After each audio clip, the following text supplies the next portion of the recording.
sana'a ba kusan in ce wacce ban yi ba. Duk abin da na san in na sayi na juya zan samu riba wallahi ina yi. Ko da abin da ke gare ni iyaka kenan bana jin ciwo na ga na taimaki wani shi ma ya samu ci gaba a rayuwa. Sunana Dr. AISHA AMINU SENCHI. An haife ni a ƙauyen Gamji. Na fara makaranta tun kusan in ce ina shekara 4. Na fara School of Nursing kaman 'yan watanni kafin na zo na samu admission zuwa Usman Dan Fodio University a Sokoto inda na karanci fannin biochemistry. Na yi masters ɗina a public health. Na yi digiri na 3 wato PhD a health planning and management. Ni ce ma kasance mace ta farko da ta samo digiri. Akwai wani irin ci gaba ko kuma wani abu da kike ganin ke yi don taimakon al'umma? Ina amfani da dama in na same ta. Dattijawanmu sosai suna fama da yanar ido. Mukan shiga sako inda ya kama ma mu yi da yare da dakarci mu faɗakar da mutanenmu. Akwai harka ta rashin tsaro sosai. An mutu an bar mata, an bar ƙananan yara. To mafi yawancinsu abinda suke bukata ɗan tallafin da za su ƙara inganta sana'o'insu.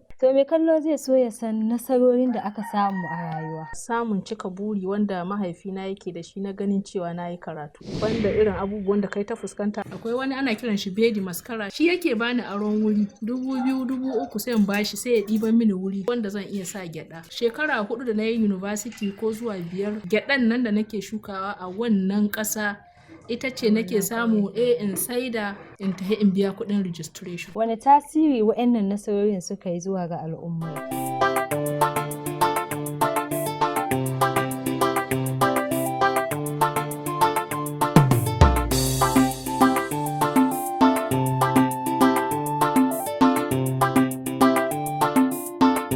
Jarumanmu a yau.